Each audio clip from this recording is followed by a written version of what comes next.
Hello everybody, I am Joey Pamuko from Pamuko101.com, Basic Muscle Control 101.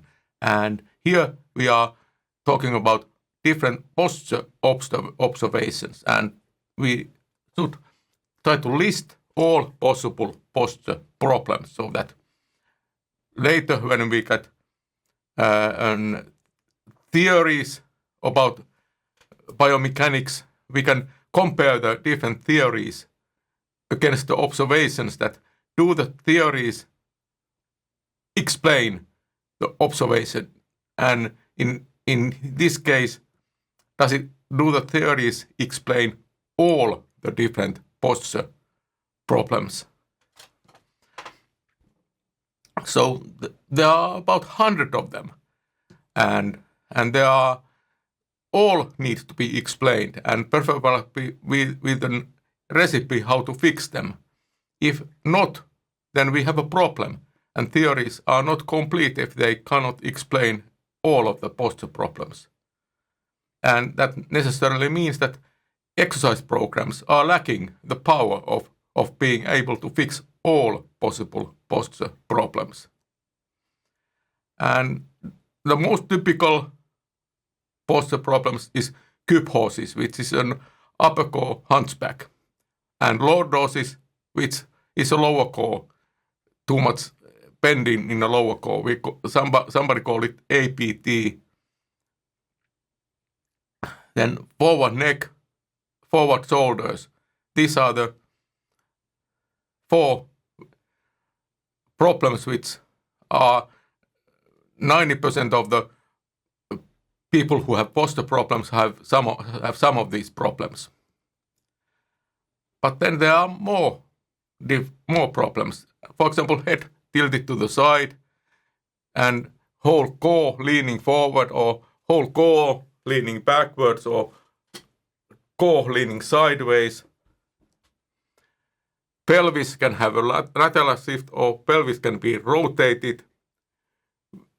Winged scapula is a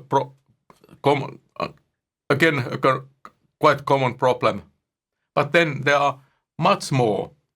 For example, pronation is a posture problem, and pronation means how the foot touches the ground.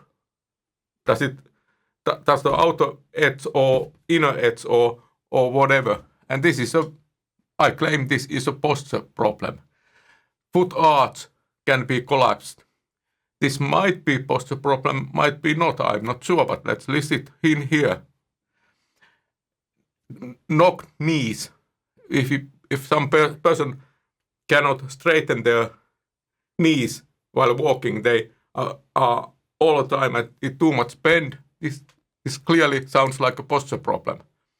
And there can be weird pelvis movement. There can be lazy pelvis movement where there's some seems that the lower core is lacking sideways power.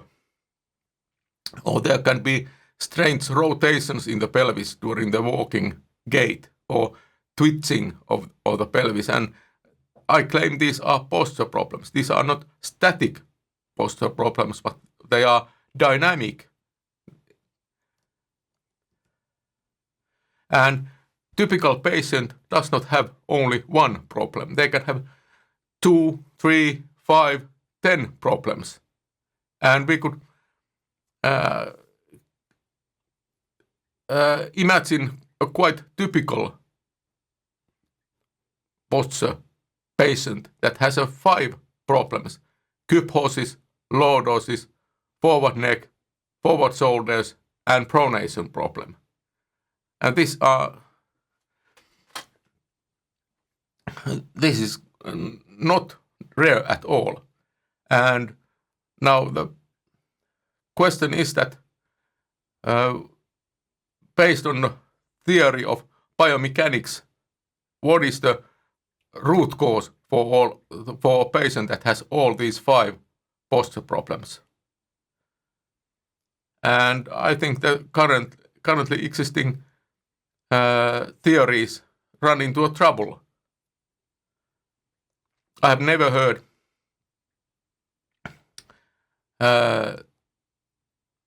even an explanation of what causes lateral pelvis shift or pelvis rotation, rotational pelvis.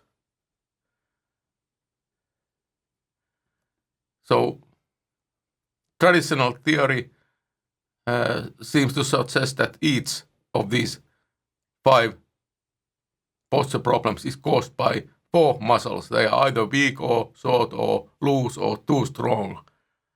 But if a patient has 5 problems, are there 20 muscles that are somehow faulty? And is it really possible to have 20 muscles have fundamental problems of, for example, being too strong and short or loose or whatever? And which muscles exactly? If there are 20 muscles at fault, which muscles are too weak and too short and too strong? I have never heard anybody explain this. And